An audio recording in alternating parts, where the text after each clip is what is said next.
Hey my babies, thank you guys for tuning into another video. It has been about 2 months since my last upload and I apologize, but y'all know life be lifing, but we're going to get into some things on this video. I forgot to mention this in my video, so I want to add it in here. I want to give a special thanks to my winners of my last video. You guys know I did a thank you for 200 subscribers, so for that I did choose 2 winners. And the first winner did get a $100 Amazon gift card, and the second winner did receive a $150 Ulta gift card. I'm so thankful for you guys. Thank you, thank you, thank you. All right, y'all, we're going to get into some things. We're going to talk about some things, but first, I got to get my wine. Y'all already know that, okay?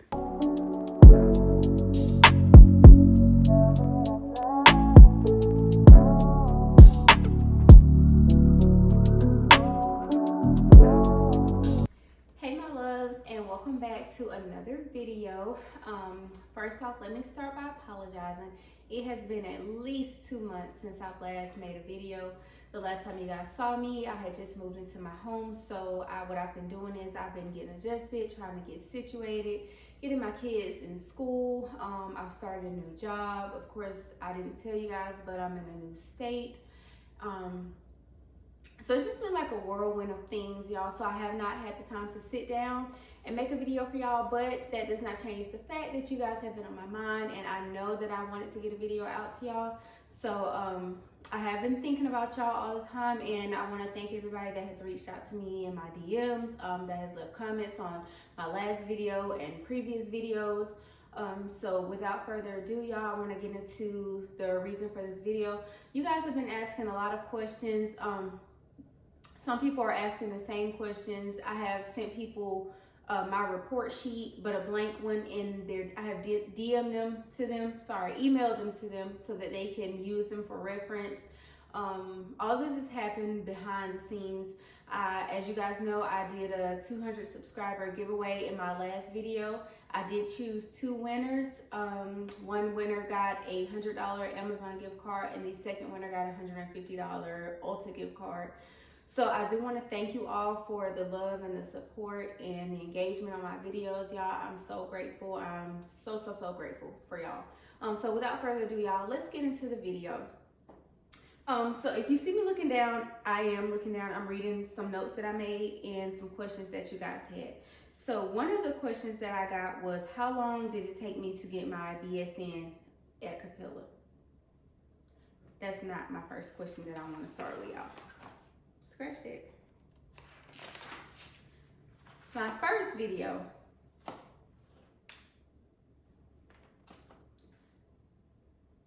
The first question that we're going to answer today was, how is it working in ICU as a new grad?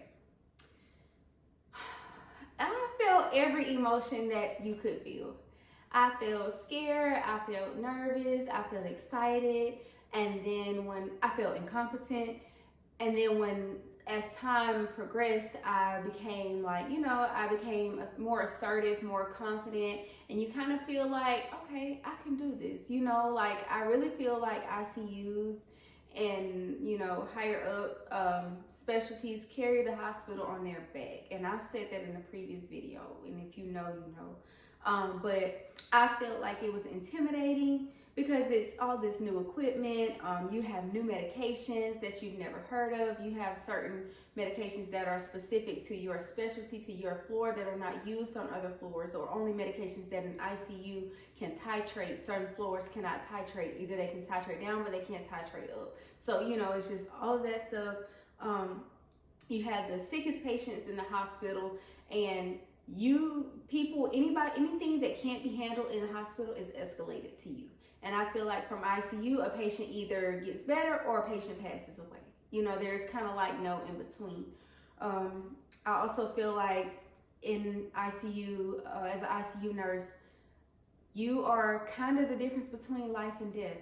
One wrong move or one missed thing can mean life or death for your patient. And so there's a lot of responsibility in ICU, which goes into that, creating an intimidating environment.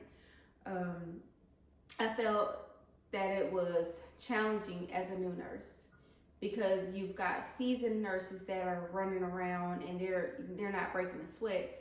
However, if you're new to nursing and going into ICU as a new grad, you've never even seen this. You don't, when you go to call the doctor, you're not even sure you know what you're talking about. You're telling her about something you read in the chart and you don't even know what it means. You know, you're talking about a condition that you don't even know what it means. So when they go to ask you questions or pick your brain on it, you're questioning if you know what you know.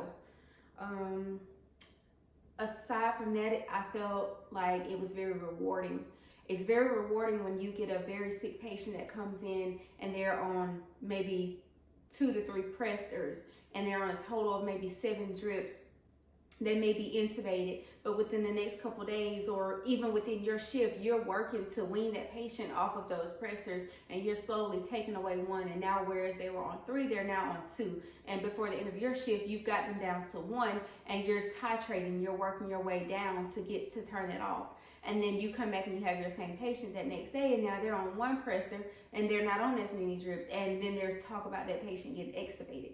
So when that patient is extubated, you're now seeing this patient that was this close to death and they're talking to you and you're like, I did that, you know, not alone, of course, with your interdisciplinary team, but a lot of this is me, you know, it's like, this is, you know, you're happy. It gives you this warm feeling inside, y'all. I can't explain it, but it's very rewarding. And of course, it does not always have a happy ending. There's a lot of death in ICU as well, and there's a lot of people that are gonna pass. It's inevitable. However, when it does not turn out that way, it's very rewarding. Let's see. There is an adrenaline rush in ICU that you have that I don't know if you get anywhere else. Maybe in ER, I don't know. I've never worked in ER, so I don't know. You guys let me know down below, how does it feel working in the ER?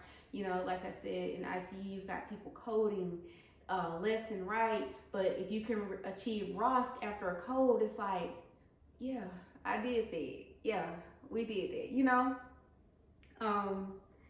There's a lot of autonomy in ICU. A lot of times when something is going on with your patient, you're not necessarily sitting around waiting order for order. You are implementing and you're doing things and you're carrying out things, and you call the doctor and say, hey, my patient is having XYZ, my patient is having chest pains, I've already ordered an EKG, a stat EKG, I've put the order in, I've already done it, I've already uploaded it into Epic or whatever you guys' charting system is, and you can feel free to look at it and let me know if you would like to implement some new orders, or what do you think? Or you have a patient with a known bleed, whether it's a GI bleed or whatever, and all of a sudden you go to turn this patient and then there's this massive loss of blood. You're not gonna sit around and, oh, let me call the doctor and see what they want me to do. 9 times out of 10, you're gonna go ahead and order a stat CBC. You need to check the patient's hematocrit, hemoglobin, so that when you call the doctor, you're not wasting time. You know, that patient care is being delayed when you're doing that. So no, you're being proactive instead of reactive. You're going ahead and I've already ordered a stat CBC. The lab has already drawn them. We're waiting for them to be resulted. Please check as soon as they're resulted. When they come in, I'll call you, but you be on the lookout, you know? So it's a lot of autonomy there. And for that same reason, at the same token, it's like that can be a good thing and a bad thing. All right. Question number 2. Do I feel as if a person needs to be the brightest and smartest to hang in ICU? Absolutely not. I feel as if no matter what floor you go into, whatever specialty you so choose, or if you don't choose a specialty, that's fine too. You're going to be trained. I've heard many people say and encourage nurses that are just starting out to start off in med-surg. I disagree. You're going to be trained on med-surg, labor and delivery, ICU, ER, wherever you go, CVICU, they're going to train you for that job. So if you have a goal to work in labor and delivery, I wouldn't suggest, me personally, I'm not going to go work in med-surg. I'm going to apply to the floor that I want.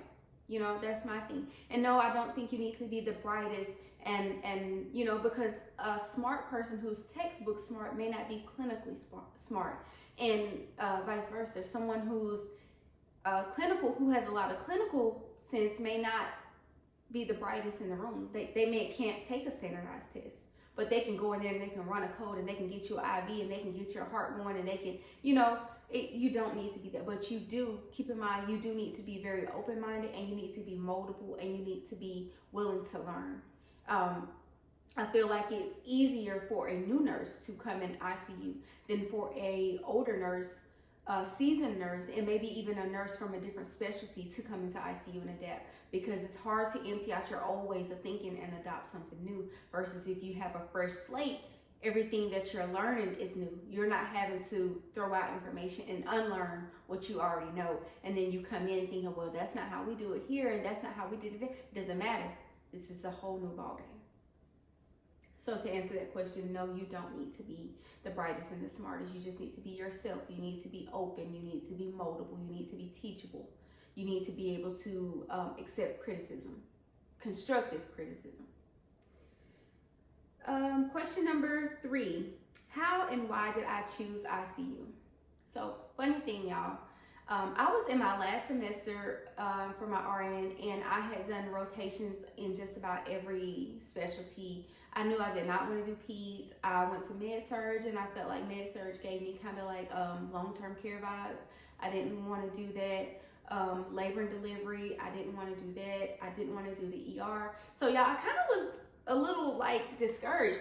There were people in my class, like at the time, there were different jobs that were coming to the school trying to recruit new nurses, because we were at the end of our course and we were very close to graduation. So they were trying to secure employment for whatever hospital they worked for. And I had girls in my class that had already interviewed for places. They had interviewed in multiple places. They knew the starting pay here. They had tried for different positions, or they had accepted one. Me, I was just like steadily going with the flow. In my mind, I was like, I'm just trying to graduate. When they would ask me, what floor do you want to work? I don't know. I just want to graduate. You know, I was over it. This was my last rotation, and it was in ICU. And I was just not looking forward to this rotation at all. I was intimidated by it. I'm telling you right now. I walked onto the floor. I heard all these beeps, all these pumps. I heard ventilator alarms. I heard the space lab alarms. What else was going on? IV pumps going on. Just all these buzzing noises. And so in ICU, the nursing station is at a central location. So if I'm sitting right here, my ICU rooms are all around me, but they're open. The doors are open, you know, so I can see in everyone. So as I'm walking onto the floor, I see a man or a woman in a bed, and she's got a tube in every hole that you have. She's got all these pumps that look like Christmas trees around the room. And I'm like, oh my God, this is not gonna be a good time. That's what I'm thinking. I'm like, this is not gonna be great.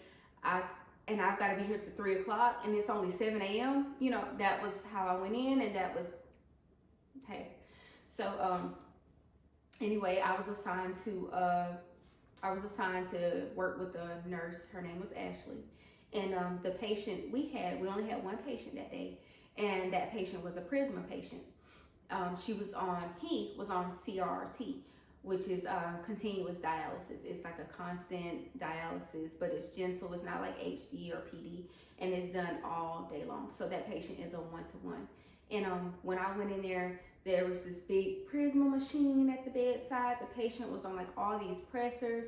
And when I say pressors, y'all, pressors are IV drugs that are given to a patient to help maintain their blood pressure. Like if a patient has a really low blood pressure, they'll try one pressor. If it doesn't work, we're gonna add a second one. They want to add a third one. The more pressors you're on, it's really not good. You know, it's a sign that your body's not able to maintain its blood pressure. So anyway, this patient was on like maybe 7 IV drips. He had the dialysis machine running to him. There was the blood being filtered from the body, and then there was the 3 waste bags at the side of that, and I think this patient was on tube feeds. It was just everything that you could think of. Every hole that this man had was plugged with a tube or a machine. Anyways, and you get these numbers every hour. You get data off the machine every hour. You enter it, and it'll calculate a number for you to put in new settings on the machine of how much waste is gonna filter from this patient for this hour. So anyways, y'all, this was about 7 a.m. By about 9 a.m., I was running that machine, y'all. I was running the machine by myself. Like, I had a couple questions here and there, and I was in the room. I was jumping in. I was asking questions. I was like, well, what is this line for? What is this line for? And how do you know that this medication can run with this medication? I had a notebook, and this is how interested I was. This wasn't even a test or anything, but I was curious to know. I wanted to know what and why. So I had a notebook in the room with me, writing down questions and answers that I was just so intrigued, y'all. I really was. And I would say by the end of, by lunchtime, we had gotten that patient down from maybe 3 pressors to maybe 1. We had taken him off a couple drips. And you know, it was just, the patient was progressing in a positive way. And so Ashley and I, at the beginning of the shift, she asked me, like I said, what were my plans for after school? And I told her, I said, I just want to graduate. And I brought that question back to her about lunchtime. And I said, you know, Ashley, earlier you asked me what I wanted to do after school. And I said, at the time I told you I didn't know. I had nothing in mind. I said, but I said, my heart is telling me this is what I'm supposed to be doing. I'm supposed to be here. And she said, really? She said, because I was just bragging to my boss about how you are running this machine. She said, and if my boss said that if you have time today, she would like to speak with you before you leave. And guys, I didn't have time to speak with her that day, but I left my number. I wrote my phone number down. I went home, did an application. I came back the next day for another rotation. This was maybe on a Friday. On Monday, I had gotten a call for an interview. I went in and interviewed, and it felt like we'd known each other forever. And that's how I started off there. I tell anyone, you'll know when you find your place. You'll feel it, like you will feel drawn to that place. And that's how I ended up in ICU. Next question. Do I feel as if having my LPN experience helped me in any way in ICU, or was it a whole new language? Honestly, I feel like having experience as an LPN definitely helped me with my time management. I was coming from long-term care. Well, I had done long-term care, and then I had done a doctor's office, but it was an outpatient clinic for this hospital that I just taken a job at. And we did some of everything there. We had a pediatric pod, we had mom and baby, we had family medicine, we had sports medicine. So I had my hands in all of that. However, like I said, I started out in long-term care, and in long-term care, you have anywhere from 20 to 30 patients. So I definitely feel like it helped me with my time management. I also was very familiar with a lot of the drugs and medications. Now, as I said, a lot of drugs in ICU are specific to ICU. So when I got there, there were still medications I'd never heard of, never touched, didn't know how to pronounce, didn't know what they were for. Some of them were very, dangerous and things like that. However, like I said, y'all, and I also, my LPN did help me with like the basic diseases. So I was familiar with like CKD, hypertension, diabetes, the basics. However, I'm going to be honest with you, going into ICU, it was a whole new language for me, y'all. Like as an LPN, I understood that I should do stuff. I knew to do, but I didn't know the why behind it. Having my RN and being in ICU helped me to understand the pathophysiology behind disease processes. I knew what I was doing, and I also knew why I was doing it. It also required me to think critically. I think when I was working more in long-term care, because everyone there was pretty much stable with an expected outcome, or they all pretty much had the same geriatric diseases, I didn't have to think critically a lot. They had expected outcomes, but in ICU, you never know what you're going to get. Your patient can be talking to you right now, like I am, and coding the next. So it forced me to be quick on my feet, forced me to think. A lot of diseases and things that came in, it made me go and look them up and learn more about them, and to understand why this person's bicarb is off and their pH is off, and why their CO2 was down. So like I said, as a recap, having my LPN helped me with time management, the basic diseases, and maybe recognizing the certain medications. But ICU, and not even just ICU, having my RN has been a whole new ballgame for me.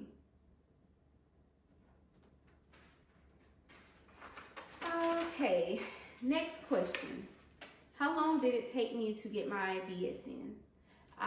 It took me 8.5 weeks. I was done with my BSN in 8.5 weeks. I did my course through Capella University.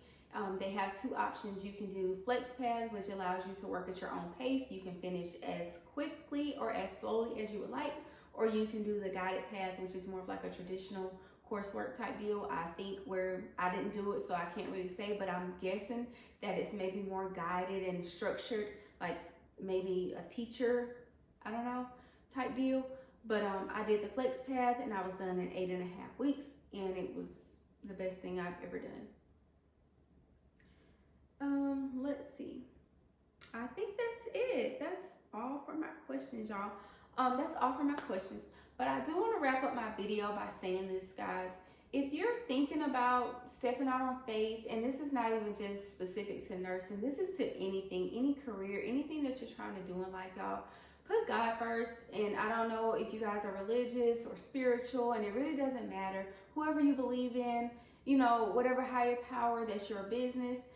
I don't have a heaven or hell to put you in, but, you know, pray on it and go for it, guys. It's never going to be a perfect time. If you wait and keep saying, when I get this, and then I'll be able to. When I do this, and then it's never going to be a perfect time. Your ducks are never going to all be in a row, you know? Just step out on faith, y'all. I want to have a transparent moment with y'all. When I first started going to school, I had dropped out of college maybe 3 times before I finally committed to going back to school. And when I did decide to go back to school, it was in 2015. I was in a not so great relationship. It was not that stable. And I started off by going to summer school. And I just knew that I needed to do something different than what I was doing. I had my kids at the time. You guys know I have 3 girls. I had my kids at the time. They were smaller. And I enrolled in school, and I was taking summer classes. I was taking 4 classes total. I was taking 2 online and 2 in person. Hear me out, guys. I didn't have a car, and I barely had a computer. So what would make me think that I could go to school on campus and come home and do online courses with no material? I didn't even have the necessities. So my dad would take me to school. I had a math class, and it was from 5 p.m. to 8 p.m. That class started out with about 10 people in there, but this is a summer class, and who's sitting in the class for 3 hours on the summer? We started out with about 10 people and ended with 2. I would be home. My online class was an English class. I would come home, y'all. I didn't have a computer desk. I didn't have a laptop. I had a screen, and basically I had a monitor, and I had a keyboard. I would come sit on the floor and put my keyboard in my lap. I would hold my keyboard in my lap, and I would have my phone on YouTube right here, dragging, stopping, figuring out how to put my papers in MLA format, y'all. And I got a school refund that summer, and I bought a car for cash. I paid about $3,000 for a car, and that was like my stepping stone to opening more doors so that I could get to school. And I ended up working a seasonal job that winter. And then that winter, I ended up, I left the seasonal job, and then I got a part-time job at a drugstore, at a pharmacy, and I ended up working there.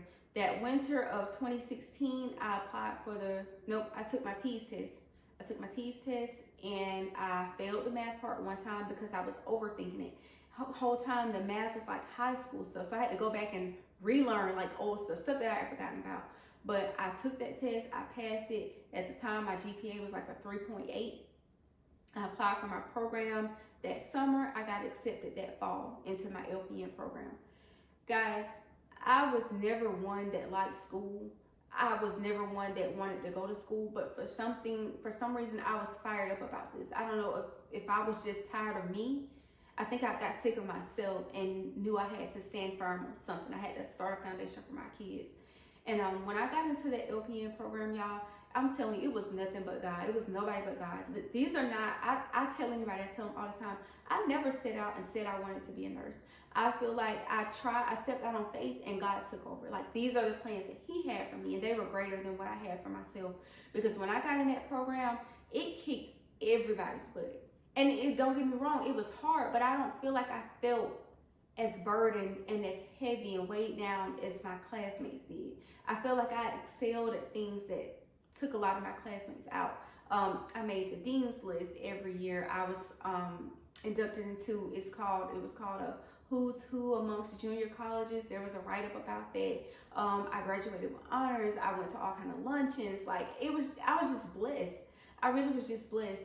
And I graduated in 2017. I took 2 years off, went back, got into a bridge program from LPN to RN.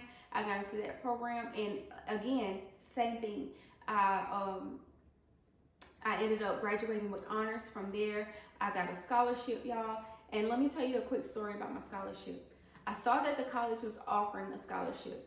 And the last day that you could actually enter for the scholarship, there was like a paper. They wanted a paper written as to why you should be selected for a scholarship, guys. Anyway, I was just like, I had already wrote myself off in my head. I was like, I ain't gonna get it. Of all the people, why would they give me one? You know, everybody's got a story. Why do they care about my story? And something, I was just like, I'm just gonna type it up and I'm gonna just do it. And I typed it up and I submitted it and forgot about it. Didn't care about it, really, because I had already said in my mind, I knew I wasn't gonna get it. And I was like, look how last minute I was. Well, a couple months go by, I get a letter in the mail from the school, and I open it and I'm like, what is this?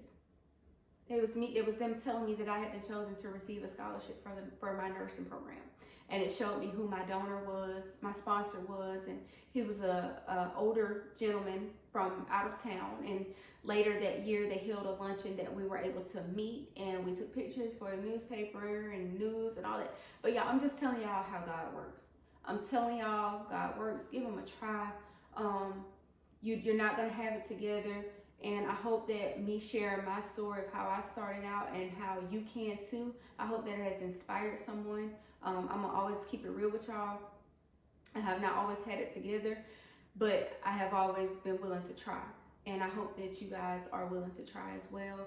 I'm gonna go ahead and wrap this video up, y'all. Sorry it took so long to get this out. I hope I didn't bore you. And if you stuck to the end and watched the whole thing, I love you, I love you, I love you. Until next time, y'all, take care. Don't forget to connect with me on my social medias. You'll see them. Click the link. Drop any questions, comments, concerns below. Don't forget to like, comment, share, and subscribe. Bye.